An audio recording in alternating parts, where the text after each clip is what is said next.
काशी नगर गांव में सभी लोग एक दिन उत्सुकता से सरपंच जी के घर जा रहे थे। अरे ओ बलुआ, इतनी हड़बड़ाहट में कहाँ चल दिए और ये सब कहाँ जा रहे हैं? अरे भाई, तूने सुना नहीं? हमारे गांव में सरपंच साहब के यहाँ पर टीबी आया है, टीबी।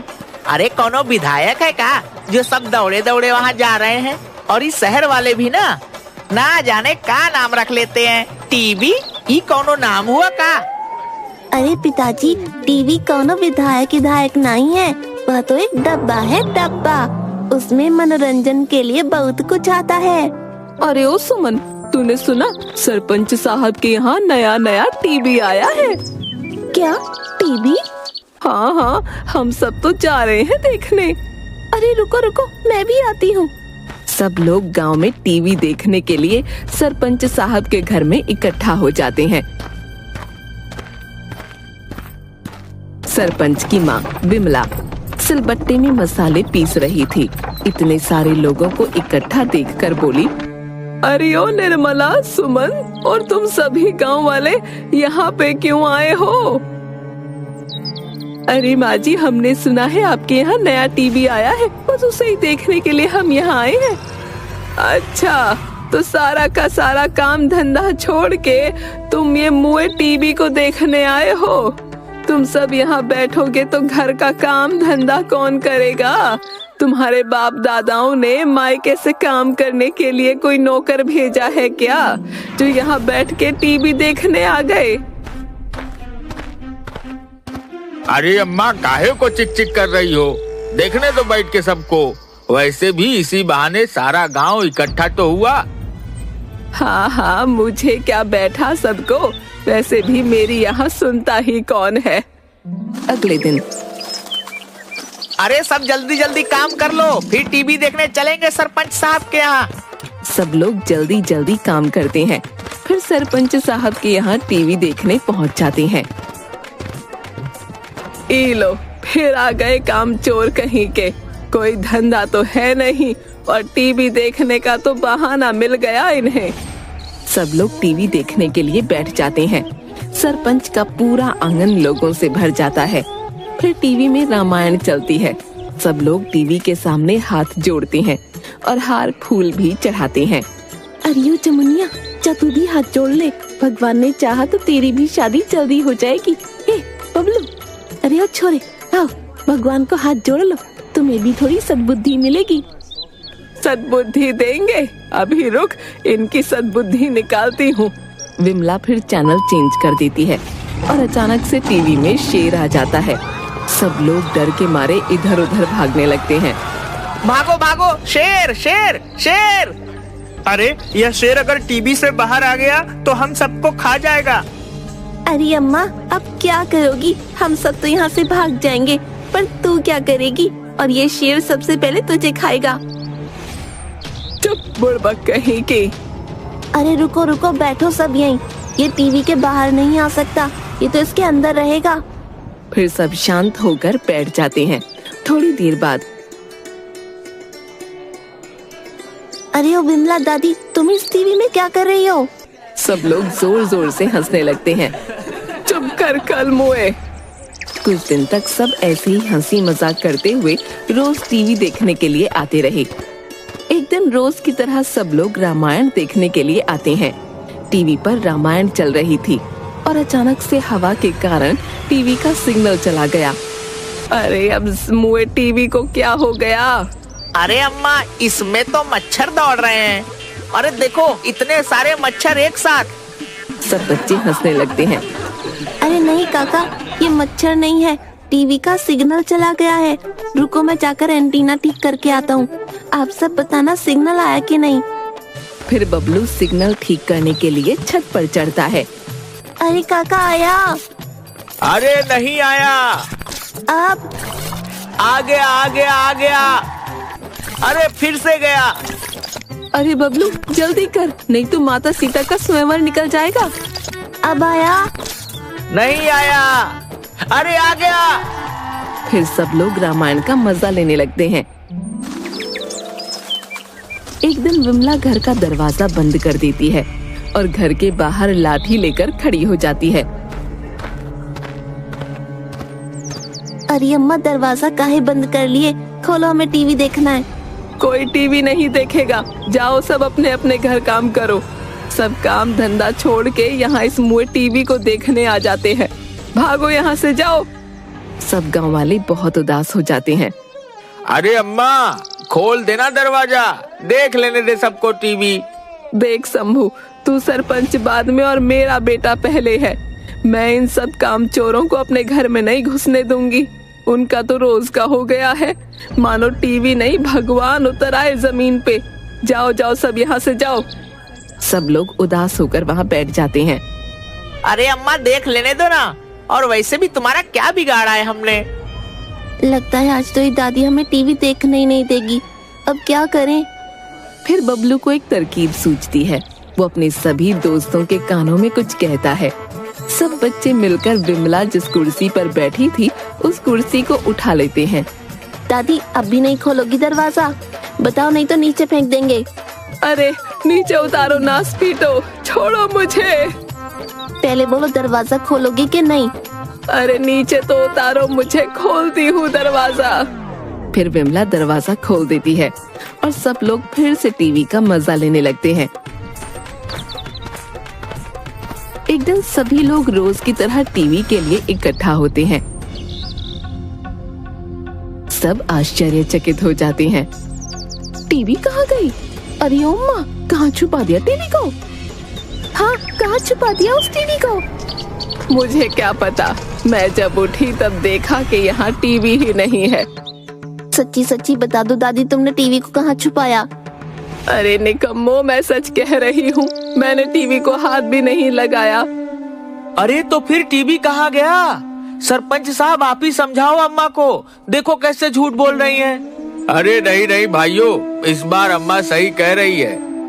हम सब जब सुबह उठे तभी से टीवी नहीं था। इसका क्या मतलब कि टीवी चोरी हो गया? टीवी चोरी हो गया? अरे चोरी ही करनी थी तो अम्मा का सोना चांदी चोरी कर लेते। हमारा टीवी काहे चोरी किया? टीवी चोरी हो गया। जिस किसी ने भी टीवी को चोरी किया, मुझे बस एक बार मिल जाए, उसे छोड़ूंगी नहीं। टीवी चोरी होने के बाद पूरे गांव में मानो मातम सा छा जाता है। पूरे गांव में सन्नाटा छा जाता है और टीवी चोरी होने की वजह से सब लोग बहुत परेशान थे। अरे सुमन, ऐसा लगता है मानो टीवी नहीं, कोई इंसान चोरी हो गया हो। हमारे हंसते खेलते गांव को जाने किसकी नजर लग गई। अरे हाँ बहन, अब तो कुछ अच्छा ही नहीं लगता और काम करने का भी जी नहीं करता।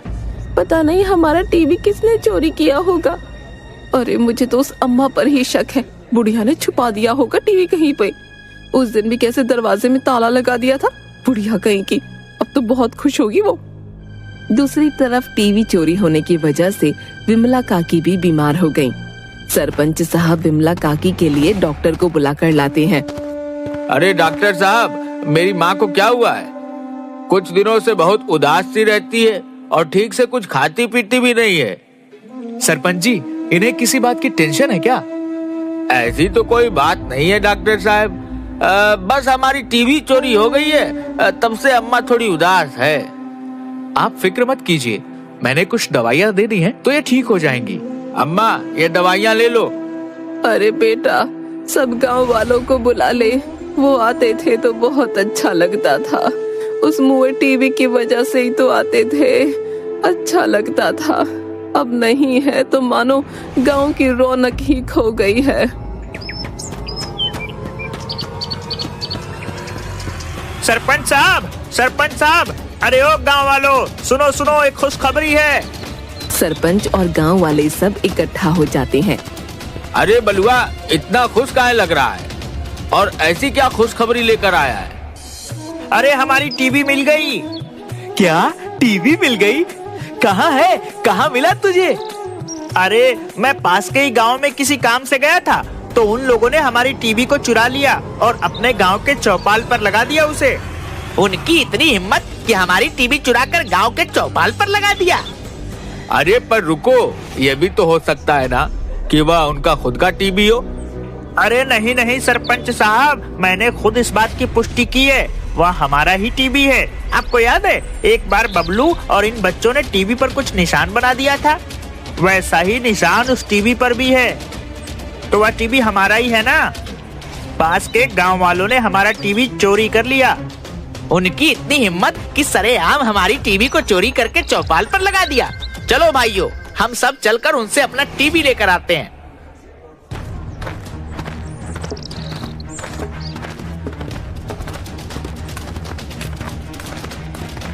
गांव के सभी लोग डंडा लेकर पास के गांव में पहुंचते हैं। अरे भाइयों, क्या हुआ? तुम सभी लोग इतने गुस्से में क्यों हो? अरे भाई, एक तो हमारी टीवी चोरी कर लिया और ऊपर से बोलते हो कि हम गुस्सा क्यों हैं?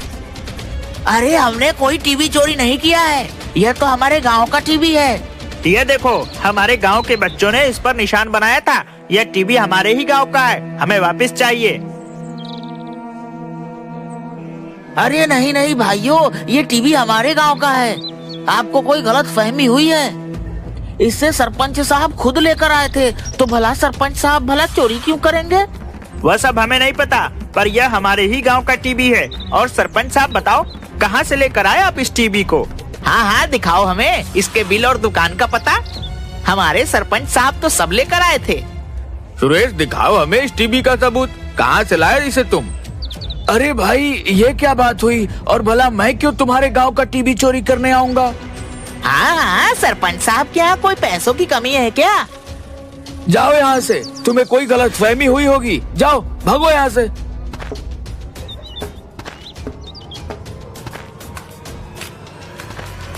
अरे सरपंच साहब, मेरे पैसे। कितने दिनों से तुम्हारे यहाँ भटक रहा हूँ। अरे भाई, पर मुझे यह तो बताओ कि तुम्हें पैसे किस बात की चाहिए?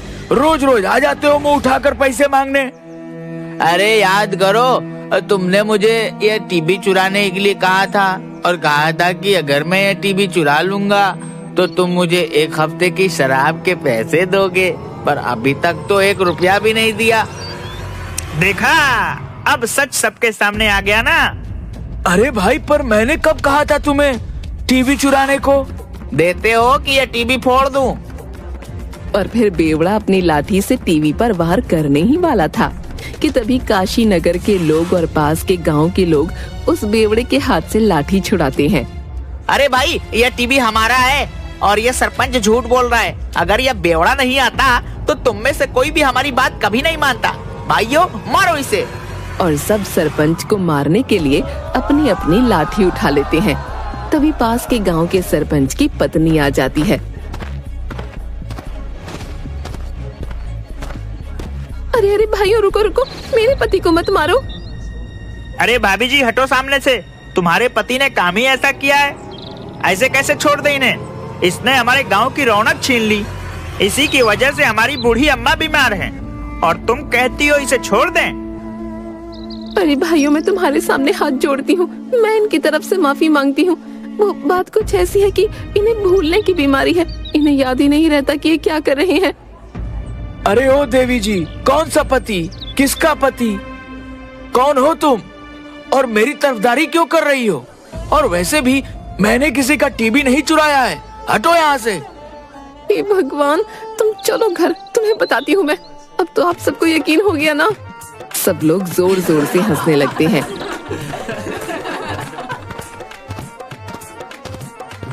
बलुआ मंगलू, ले चलो अपनी टीवी को। हाँ हाँ भाइयों, हमें माफ कर दो। सरपंच जी की भूलने की बीमारी की वजह से आप सबको बहुत तकलीफ हुई। अरे पर भाई, अब मेरे पैसे कौन देगा? अरे भाई, ये लो। अगर तुम आज नहीं आते हो तो सच का पता ही नहीं चलता। फिर काशी नगर वाले अपना टीवी वापस लेकर आ जाते हैं और गांव ले जाकर टीवी की पूजा करके फिर से टीवी को उसकी जगह पर रख देते हैं। काशी नगर की रौनक फिर से वापस आ जाती है।